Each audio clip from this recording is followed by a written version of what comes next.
ನೋಡಿ, ನಮ್ಮ ವಿಷ್ಣು ಅಪ್ಪಾಜಿ ಅಂತ್ಯ ಸಂಸ್ಕಾರ ಆಗಿದ್ದ ಜಾಗ ಇದು. ಅಂತ್ಯ ಸಂಸ್ಕಾರ ಆಗಿದ್ದ ಜಾಗ 14 ವರ್ಷ ಆಯ್ತು ಇವತ್ತಿಗೆ, ಇನ್ನೂ ಸಮಸ್ಯೆ ಬಗೆಹರಿದಿಲ್ಲ. ಈ ವಿಷಯವಾಗಿ ನಾವು ಏನು ಅಭಿಮಾನ ಸ್ಟುಡಿಯೋ ಮಾಲೀಕರ ಮೇಲೆ ನಮ್ಗೆ ಅಪಾರವಾದ ಗೌರವ ಇದೆ. ಅವರು ಅವತ್ತು 2017ರಲ್ಲಿ ತುಂಬಾ ಪ್ರೀತಿಯಿಂದ 10 ಗುಂಟೆ ದಾನವಾಗಿ ಬರ್ಕೊಡ್ತೀವಿ ರಾಜಗೌಡ್ರೆ ಅಂತ ಹೇಳಿದಾಗ DC ವಿ ಶಂಕರ್ ಅವ್ರ ಹತ್ರ ನಾನು ಮಾತಾಡಿ, ಯಾಕೆಂದ್ರೆ 2009ರಿಂದ 2016ವರೆಗೂ ಸಮಸ್ಯೆ ಬಗೆಹರಿದಿಲ್ಲ. ಇವ್ರು ತಪ್ಪು ಮಾಡಿದ್ರೆ ಅವರು ತಪ್ಪು ಮಾಡಿದ್ರೆ ಇವರು. ಸರ್ಕಾರ ಎಲ್ಲ ಡಿಸೈಡ್ ಆಗಿತ್ತು. 2 ಎಕರೆ ತಗೊಳ್ಳಕ್ಕೆ 2.25 ಎಕರೆ ಸರ್ವೆ ಮಾಡಿದ್ದಕ್ಕೆ ಅಭಿಮಾನ ಸ್ಟುಡಿಯೋ ಮಾಲೀಕರು ಸ್ಟೇ ತಂದ್ರು. ಶ್ರೀಮತಿ ಭಾರತಿ ವಿಷ್ಣುವರ್ಧನ್ ಅವತ್ತು ನನ್ನ ಕಾಲಕ್ಕಲ್ಲ, ನನಗೂ 6 ವರ್ಷ ಸಾಕಾಗಿದೆ ಅಂತ ಮೈಸೂರಿಗೆ ಹೋದ್ರು. 2016ರಲ್ಲಿ ಸನ್ಮಾನ್ಯ ಸಿದ್ದರಾಮಯ್ಯನವರು ಅಲ್ಲಿ ಜಾಗ ಕೊಡ್ತಾರೆ. HD ಕೋಟೆ ಹಾಲ್ದೂರು ಗ್ರಾಮ 5 ಎಕರೆ ಜಾಗ ಕೊಡ್ತಾರೆ. ಅದು 5 ವರ್ಷ ಹೈಕೋರ್ಟ್ಗೆ ಹೋಗುತ್ತೆ. ಅಲ್ಲೂ ನಾವು ಉಪವಾಸ ಸತ್ಯಾಗ್ರಹ ಮಾಡಿ ಹೋರಾಟ ಮಾಡಿ ಎಲ್ಲ ಮಾಡಿದ್ವಿ. ಕ್ರಮೇಣ 2029 ಜನವರಿ 29ಕ್ಕೆ ಸನ್ಮಾನ್ಯ ಮುಖ್ಯಮಂತ್ರಿ SR ಬೊಮ್ಮಾಯಿ ಅವರು ಉದ್ಘಾಟನೆ ಮಾಡ್ತಾರೆ, ಲೋಕಾರ್ಪಣೆ ಮಾಡ್ತಾರೆ. 2016 ಜಾಗ ಕೊಟ್ಟು ಅದು 6 ವರ್ಷ ಆಗಿ ಆಯ್ತು. ಇದೇನಿದು 2016 ಮೈಸೂರು ಸರ್ಕಾರದಿಂದ ಮಾಡೋ ಸ್ಮಾರಕ, ಸ್ಥಳಾಂತರ ಅಲ್ಲ, ಸರ್ಕಾರದಿಂದ ಮಾಡೋ ಒಂದು ಸ್ಮಾರಕ. ಒಂದು ಗೌರವಾನ್ವಿತ ವ್ಯಕ್ತಿಗೆ ಏನು ಮೇರು ನಟರಿಗೆ ಜಾಗ ಸಮಸ್ಯೆ ಆದಾಗ ಸನ್ಮಾನ್ಯ ಸಿದ್ದರಾಮಯ್ಯನವರು ಅಲ್ಲಿ ಜಾಗ ಕೊಡ್ತಾರೆ. 5 ವರ್ಷ ಶ್ರೀಮತಿ ಭಾರತಿ ವಿಷ್ಣುವರ್ಧನ್ ಅವರ ಒಪ್ಪಿಗೆ ಮೇರೆಗೆ ಅಲ್ಲಿ ಜಾಗ ಕೊಡ್ತಾರೆ. ಅದು ಒಂದು ಕಡೆ ಆಯ್ತು. ಈ ಅಂತ್ಯ ಸಂಸ್ಕಾರ ಆಗಿದ್ದ ಜಾಗ ಸಮಸ್ಯೆ ಯಾರ ಬಗ್ಗೆ ನಾವು ಬಗೆಹರಿಸಬೇಕು? ಅಭಿಮಾನಿಗಳು. ಯಾವ ದೊಡ್ಡ ನಟರುಗಳು ಬಂದಿಲ್ಲ, ಅಪ್ಪಾಜಿ ಜೊತೆ ಇದ್ದವರು ಬಂದಿಲ್ಲ, ರಾಜಕೀಯ ಮನೆಯವರು ಬಂದಿಲ್ಲ ನಮ್ಮ ಸಹಕಾರಕ್ಕೆ. ನಾನೊಬ್ಬ ಅಭಿಮಾನಿಯಾಗಿ ಅಭಿಮಾನ ಸ್ಟುಡಿಯೋ ಮಾಲೀಕರನ್ನ ಅವ್ರ ಕಾಲಿಗೆ ಬಿದ್ದಿದ್ದೀನಿ, ಅವ್ರ ಕೈ ಕಟ್ಟಿದ್ದೀನಿ. ಯಾಕೆಂದ್ರೆ ಸರ್ಕಾರದ ಮತ್ತೆ ಅವರ ನಡುವೆ ತಿಕ್ಕಾಟ ತುಂಬಾ ಇತ್ತು. ಜಾಗ ಸಮಸ್ಯೆ ಮಾಧ್ಯಮದವರೇ ನಿಮ್ಗೆ ಗೊತ್ತಿದೆ, ಇದು ತುಂಬಾ ಸಮಸ್ಯೆ ಇತ್ತು. DC ಇವ್ರ ಹತ್ರ ಮಾತಾಡ್ಕೊಂಡು, ಅಭಿಮಾನ ಸ್ಟುಡಿಯೋ ಮಾಲೀಕರಾದ ಗಣೇಶ್ ಕಾರ್ತಿಕ್ ಅವ್ರ ಹತ್ರ ಮಾತಾಡ್ಕೊಂಡು ನಾನು DC ಅವ್ರ ಹತ್ರ ಹೋಗ್ತೀನಿ, ವಿ ಶಂಕರ್ ಅವ್ರ ಹತ್ರ. ಅವ್ರು ಇಲ್ಲಪ್ಪ, ಅವ್ರು ಆಗೋದಿಲ್ವಲ್ಲಪ್ಪ, ನಾವೇನ್ ಮಾಡ್ಲಿ, ಮೈಸೂರು ಸರ್ಕಾರ ಮಾಡ್ತಾ ಇಲ್ಲ, ನಾನು ಅವ್ರ ಕಾಲ್ಗೆ ಬೀಳ್ತೀನಿ, ಇದೆಲ್ಲ ಮಾಡ್ಬೇಡಿರಿ ಗೌಡ್ರೆ ನೀವು, ಏನಾಗಬೇಕು ಸರ್? ಅವ್ರು ದಾನವಾಗಿ ಕೊಡ್ತೀನಿ ಅಂತ ಹೇಳಿದ್ದಾರೆ. ಏನ್ ಅವ್ರ ಸಮಸ್ಯೆ ಬಗೆಹರಿಸಿ, ಅವರು ಮೇರು ಕಲಾವಿದರು ಬಾಲಣ್ಣವರು, ಅವ್ರಿಗೂ ಒಂದು ಸಹಕಾರ ಕೊಟ್ಟು ಒಂದು ಮೀಟಿಂಗ್ ಕರೆದು ಒಂದು ಸಮಸ್ಯೆ ಬಗೆಹರಿಸಿ ಅಂತ ಅವ್ರನ್ನ ಕಾಡಿ ಬೇರ್ಕೊಳ್ತೀನಿ. ಲಾಸ್ಟ್ಗೆ ಕೊನೆಗೆ ಒಂದು 5-6 ಸಾವಿರ ಮೀಟಿಂಗ್ ಆಗುತ್ತೆ ಜಿಲ್ಲಾಧಿಕಾರಿನಲ್ಲಿ. ಮೀಟಿಂಗ್ ಆಗಿ ಲಾಸ್ಟ್ ಏನಾಗುತ್ತೆ, ಅಭಿಮಾನ ಸ್ಟುಡಿಯೋ ಮಾಲೀಕರು ಕಂದಾಯ ಭವನ ಏನಿದೆ ಜಿಲ್ಲಾಧಿಕಾರಿಗಳ ಸಭೆಯಲ್ಲಿ ಒಂದು ದೊಡ್ಡ ಮಟ್ಟದಲ್ಲಿ ಸಭೆ ನಡೆಯುತ್ತೆ. ಆ ಸಭೆಯಲ್ಲಿ ನಮ್ಮ ವಿಷ್ಣು ದತ್ತಪುತ್ರ ಅವರು ಭಾಗವಹಿಸಿರ್ತಾರೆ, ನಮ್ಮ ವಿಷ್ಣು ಸೇನಾ ಸಂಘಟನಾ ಪದಾಧಿಕಾರಿಗಳು ಭಾಗವಹಿಸಿರ್ತಾರೆ, ವಿಷ್ಣುವರ್ಧನ ಪ್ರತಿಷ್ಠಾನದವರು, ಕಂದಾಯ ಇಲಾಖೆದವರು, ಜಿಲ್ಲಾಧಿಕಾರಿ, ತಹಸೀಲ್ದಾರ್ ಸಮ್ಮುಖದಲ್ಲಿ ಅಭಿಮಾನ ಸ್ಟುಡಿಯೋ ಮಾಲೀಕರು 10 ಗುಂಟೆ ಜಾಗವನ್ನ ಬರ್ಕೊಡ್ತಾರೆ. ಎಲ್ಲ ಒಪ್ಕೊಂತಾರೆ.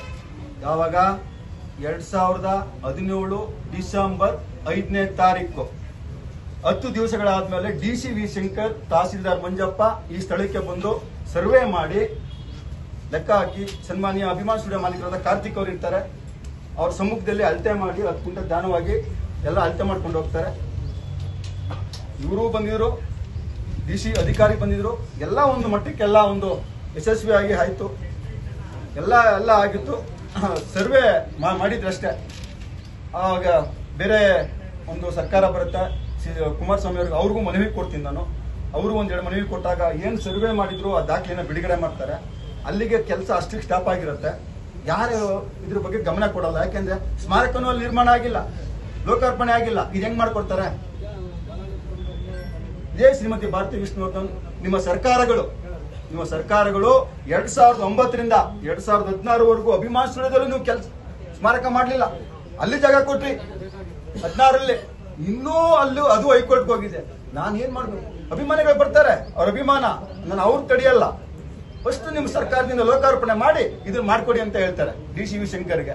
DC ವಿ ಶಂಕರ್ ನಾನು ಕರೆಸ್ಕೊಂಡು, ನೋಡಪ್ಪ ಇಷ್ಟೆಲ್ಲ ಕೆಲಸ ಆಗಿದೆ, ರೆಕಾರ್ಡ್ ಆಗಿದೆ, 10 ಗುಂಟೆ ನಿಮ್ಮ ಅಭಿಮಾನಿಗಳಿಗೆ ಯಾವುದೇ ಸಮಸ್ಯೆ ಇಲ್ಲ, ರೆಕಾರ್ಡ್ ಆಗಿದೆ, ಬರ್ಕೊಟ್ಟಿದ್ದಾರೆ, ನಾವು DC ಬಂದಿದ್ದೀವಿ, ಸರ್ವೆ ಮಾಡಿದ್ವಿ, ಎಲ್ಲ ಸಮಸ್ಯೆ ಇಲ್ಲ, ನೀವೇನು ತಲೆ ಕೆಡಿಸ್ಕೊಳ್ಳೋದಿಲ್ಲ, ನಿಧಾನಕ್ಕಾಗತ್ತೆ, ನೀವು ಆರಾಮಾಗಿರಿ ಅಂತ ಒಂದು ಭರವಸೆ ಕೊಡ್ತಾರೆ DC ವಿ ಶಂಕರ್. ಅವತ್ತಿಂದ ಇವತ್ತಿನವರೆಗೂ ನಾನು ಅವ್ರಿಗೆ ಭರವಸೆ ಕೊಟ್ಟರು, ನಾನು ಸುಮ್ಮನಿರಲಿಲ್ಲ. 2017ರಲ್ಲಿ ಸಿದ್ದರಾಮಯ್ಯನವರು, 2018ರಲ್ಲಿ ಮುಖ್ಯಮಂತ್ರಿ ಕುಮಾರಸ್ವಾಮಿ ಅವರು, 2019-20ರಲ್ಲಿ ಯಡಿಯೂರಪ್ಪನವರು, 2021-22ರಲ್ಲಿ ಬೊಮ್ಮಾಯಿ ಅವರು, ಈಗ 2023 2 ಸಾರಿ ಸಿದ್ದರಾಮಯ್ಯ ಅವರು ಮನವಿ ಕೊಟ್ಟಿದ್ದೀನಿ. ಏನು 10 ಗುಂಟೆ ಜಾಗನ ಅಭಿಮಾನ ಸ್ಟುಡಿಯೋ ಮಾಲೀಕರು ಕರೆದು ಸಮ್ಮುಖದಲ್ಲಿ ಆದೇಶ ಮಾಡಿ ನೀವು ವಿಷ್ಣುವರ್ಧನ ಪ್ರತಿಷ್ಠಾನಕ್ಕೆ ವಹಿಸ್ಕೊಳ್ಳಿ, ಇಲ್ಲ ಅಂದ್ರೆ ಅಭಿಮಾನ್ ಸ್ಟುಡಿಯೋ ಸುಪರ್ದಿಗೆ ವಹಿಸಿ. ನಮ್ಗೆ ಅಭಿಮಾನಿಗಳಿಗೆ ಏನ್ ಬೇಕು ನೋಡಿ, ಈ ತರ ಪುಣ್ಯ ಸ್ಮರಣೆ ಒಂದು ಕಾರ್ಯಕ್ರಮ, ಸೆಪ್ಟೆಂಬರ್ 18 ಒಂದು ಕಾರ್ಯಕ್ರಮ ಮಾಡಕ್ಕೆ ನಮ್ಗೆ ಅವಕಾಶ ಮಾಡ್ಕೊಡಿ. ನಾವು ಅಷ್ಟೇ ಕೇಳ್ತಾ ಇರೋದು. ಯಾರನ್ನ? ಸರ್ಕಾರ ಇಲ್ಲಿಗೆ ಒಂದು ಅಭಿಮಾನ್ ಸ್ಟುಡಿಯೋ ಮಾಲೀಕರು, ಮೇರು ನಟ ಬಾಲಣ್ಣ ಅವರ ಒಂದು ಕುಟುಂಬನ ಇಲ್ಲಿವರೆಗೂ 5 ಜನ ಮುಖ್ಯಮಂತ್ರಿ, 7 ಜನ ಡಿಸಿ ಕರೆದಿದ್ದೀನಿ. ಡಿಸಿ ಒಂದು ಸಭೆಗೆ ಬಂದಿದ್ ಬಿಟ್ರೆ ವಿ ಶಂಕರ್ ಸಭೆ ಬಂದಿದ್ರೆ ಮಾಲೀಕರು ಅವತ್ತಿನ ಇಲ್ಲಿವರೆಗೂ ಬಂದಿಲ್ಲ. ಯಾವುದೇ ಮುಖ್ಯಮಂತ್ರಿಗಳು ಅವ್ರಿಗೆ ಗೌರವ ಕೊಟ್ಟು, ಅಭಿಮಾನ್ ಸ್ಟುಡಿಯೋ ಮಾಲೀಕರನ್ನ ಒಂದು ಗೌರವ ಕೊಟ್ಟು ಒಂದು ಸಭೆಗೆ ಆಹ್ವಾನ ಮಾಡಿ, ನೀವು ಕಲಾವಿದರು ಹಿರಿಯಣ್ಣ ಬಾಲಣ್ಣ ಯಾರು 65ರಲ್ಲಿ ಒಂದು ಸ್ಥಾಪನೆ ಮಾಡಿ, ಒಬ್ಬ ಮೇರು ಕಲಾವಿದರು ಅವ್ರು ಸ್ಥಾಪನೆ ಮಾಡಿದ್ದು ಇದು ಸ್ಟುಡಿಯೋ. ಇದು ಮೊಟ್ಟ ಮೊದಲ ಏಕೈಕ ವ್ಯಕ್ತಿ ಅವರು. ಅವ್ರನ್ನ ಕರೆದೆ, ಕುಟುಂಬ ಕರೆದೆ, ಏನೋ ಸ್ಮಾರಕ ಇಲ್ಲ ಆಗಿರಲ್ಲ, ಆಯ್ತು ಇದು ಸಮಸ್ಯೆ ಅಭಿಮಾನಿಗಳು ಬರ್ಸ್ಕೊಡಿ, ಅದೇನು ಮಾಡ್ಬಿಟ್ಟು ಒಂದು ತೀರ್ಮಾನ ಮಾಡಿದ್ರೆ ಆಗಲ್ವಾ?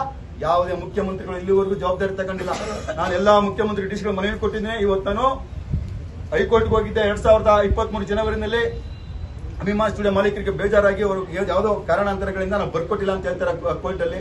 ಅವ್ರ ಪಾಪ ಏನೋ ಪ್ರಾಬ್ಲಮ್ ಆಗಿದೆ, ತುಂಬಾ ತೊಂದರೆಗಳಾಗಿದೆ, ನಾನೆಲ್ಲ ಬಹಿರಂಗವಾಗಿ ಹೇಳ್ಕೊಳ್ಳಲ್ಲ, ಅವ್ರ ಕಾರಣ ಆಗಿದೆ. ಆಮೇಲೆ ನಾನು ಕೋರ್ಟ್ಗೆ ಹೋದೆ ದಾಖಲೆಗಳಿಕೊಂಡು. ಕೋರ್ಟ್ ಆಗಸ್ಟ್ 21, 2023 ಜಡ್ಜ್ಮೆಂಟ್ ಕಾಪಿ ಕೊಡುತ್ತೆ. ಏನು ಒಂದು ಸತತ 8 ವರ್ಷಗಳ ಡಿ.ಸಿ.ವಿ. ಶಂಕರ್ ಕೇಸ್ ಹಾಕಿರ್ತಾರೆ, ಅದು ಒಂದು 7 ವರ್ಷಗಳ ಕೇಸ್ ನಡೀತಾ ಇರ್ತದೆ. ಅಂತಿಮ ತೀರ್ಪು ಕೊಡ್ತಾರೆ. ಏನ್ ತೀರ್ಪು? ಸರ್ಕಾರದಿಂದ 5.5 ಎಕರೆ ಜಾಗ ಸ್ಮಾರಕ ನಿರ್ಮಾಣ ಮಾಡಿದೆ. ಹಾಗಾಗಿ ಸರ್ಕಾರ ಅಭಿಮಾನ್ ಸ್ಟುಡಿಯೋ ಮಾಲೀಕರ ಹತ್ರ ಏನ್ 2 ಎಕರೆ ತಗೊಂಡಿದ್ರು ಅದನ್ನ ವಾಪಸ್ ಮಾಡ್ತಾ ಇದ್ದಾರೆ. ಹಾಗಾಗಿ ಈ ಕೇಸ್ನ ನಾವು ಕ್ಲೋಸ್ ಮಾಡ್ತಾ ಇದೀವಿ ಅಂತ ಹೇಳ್ತಾರೆ. ಕ್ಲೋಸ್ ಮಾಡ್ತಾರೆ. ನಮ್ದು ಹತ್ಕೊಂಡ್ರೆ ನಮ್ಮ ವಕೀಲರು ಏನ್ ಮಾಡ್ತಾರೆ ನೋಡಿ, ಹಿಂಗೆ ಅವ್ರು ಬರ್ಕೊಟ್ಟಿದ್ದಾರೆ ಸರ್ಕಾರಕ್ಕೆ. ಸರ್ಕಾರ ಸರ್ವೆ ಮಾಡಿದೆ. ಇಷ್ಟೆಲ್ಲ ಆಗಿದೆ, ನಮ್ಗೆ ನ್ಯಾಯ ಒದಗಿಸ್ಕೊಡಿ. ಇಲ್ಲ, ಇದು ನಾವು ಈ ಕೇಸ್ಗೂ ನಾವು ತೀರ್ಪು ಕೊಡಕ್ ಬರಲ್ಲ, ನಾವು ಕೇಸ್ನೇ ಕ್ಲೋಸ್ ಮಾಡ್ತಾ ಇದೀವಿ. ನೀವೇನಿದ್ರು ಸರ್ಕಾರ ಮುಖ್ಯಮಂತ್ರಿಗಳಿಗೆ ಮತ್ತೆ ಏನ್ ಸಂಬಂಧಪಟ್ಟ ಇಲಾಖೆಗೆ ನೀವು ನಿಮ್ಮ ಅಳಿಲನ್ನ ತೋರಿಸ್ಕೊಂಡು ಸಮಸ್ಯೆ ಬಗೆಹರಿಸ್ಕೊಳ್ಳಿ ಅಂತ ನಮಗೆ 10 ಕುಂಟೆಯನ್ನ ಉಲ್ಲೇಖ ಮಾಡಿ ಆದೇಶ ಹೊರಡಿಸುತ್ತೆ. ಅಲ್ಲಿಗೆ ಅಭಿಮಾನ್ ಸ್ಟುಡಿಯೋ ಕೇಸ್ ಮುಗೀತು. ನಾನೇನ್ ಮಾಡಿದೆ, ಅದಾದ್ಮೇಲೆ 2 ತಿಂಗಳಿಂದ ಮುಖ್ಯಮಂತ್ರಿಯವರಿಗೆ 2 ಸಾರಿ, ಡಿ.ಸಿ.ಎಂ.ಗೆ 1 ಸಾರಿ, ಕಂದಾಯ ಇಲಾಖೆ ಕಾಟೇರ ಅವರಿಗೆ, ಕವಿತಾ ರಾಣಿ ಅವರಿಗೆ, ವಿಷ್ಣುವರ್ಧನ ಪ್ರತಿಷ್ಠಾನ ಸದಸ್ಯ ಕಾರ್ಯದರ್ಶಿಗಳು ವಿಜಯಾನಂದ್ ಅವರಿಗೆ, ಜಿಲ್ಲಾಧಿಕಾರಿ ದಯಾನಂದ್ ಅವರಿಗೆ, ತಹಸೀಲ್ದಾರ್ ಶ್ರೀನಿವಾಸ್ ಅವರಿಗೆ, ವಿಭಾಗಾಧಿಕಾರಿಗಳು, ಕನ್ನಡ ಸಂಸ್ಕೃತಿ ಇಲಾಖೆ ಎಲ್ಲರಿಗೂ ಮನವಿ ಕೊಟ್ಟಿದ್ದೀನಿ. ಆದ್ರೆ ನಮಗೆ ಅವ್ರ ಎರಡೇ ನಾನು ಕೇಳಿದ್ದ ಆದೇಶನ ಅವ್ರಿಗೆ ಸರ್ಕಾರಕ್ಕೆ, ನಮಗೆ 10 ಕುಂಟೆನಲ್ಲಿ ಪೂಜೆ ಮಾಡಕ್ಕೆ ಅವಕಾಶ ಮಾಡಿಕೊಡಿ. 10 ಕುಂಟೆ ಬಗ್ಗೆ ಅಭಿಮಾನ್ ಸ್ಟುಡಿಯೋ ಮಾಲೀಕರನ್ನು ಕರೆದಿ ಒಂದು ಆದೇಶ ಮಾಡಿ. 2 ಬೇಡಿಕೆಗೆ 1 ಬೇಡಿಕೆಗೆ ಪೂಜೆ ಮಾಡಕ್ಕೆ ನಮಗೆ ಜಿಲ್ಲಾಧಿಕಾರಿಗಳು ಅವಕಾಶ ಮಾಡಿಕೊಟ್ರು. ಪೂಜೆ ಮಾಡ್ತಾ ಇದ್ದೀವಿ ಸರ್. ಇಷ್ಟು ನೋಡಿ, ಇಷ್ಟು ಸ್ಟೋರಿ. ಇದು ಸತತ 7 ವರ್ಷಗಳ ಸ್ಟೋರಿ.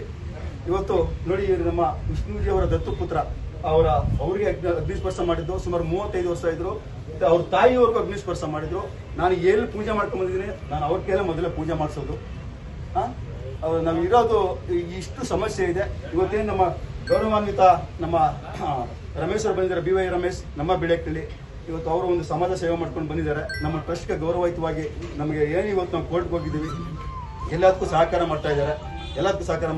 ಈ ಹೂವಿನ ಅಲಂಕಾರನು ಎಲ್ಲ ಅವರೇ ಮಾಡಿಸಿದ್ದು. ಇವತ್ತು ಹಿಂಗೆ ಕೆಲವರೆಲ್ಲ ನಮಗೆಲ್ಲ ಸಪೋರ್ಟ್ ಮಾಡ್ತಾ ಇದ್ದಾರೆ. ಒಂದು 5-6 ಜನ ರಾಜ್ಯಾದ್ಯಂತ ಒಂದು 5 ಜನ ಲೀಡರ್ಗಳು ನಮ್ಮ ಕೆಲಸಕ್ಕೆ ಸಹಕಾರ ಮಾಡ್ತಾ ಇದ್ದಾರೆ. ಇವತ್ತು ಪೂಜೆ ಮಾಡುತ್ತೀವಿ ನೋಡಿ, ನಾವು ಯಾರೋ ಒಂದಿಬ್ಬರು ಬರಬೇಕು. 5 ನಿಮಿಷದಲ್ಲಿ ನಾವು ಪೂಜೆ ಮುಗಿಸ್ತೀವಿ. ಕ್ಷಮೆ ಇರಲಿ ಮಾಧ್ಯಮದವರು.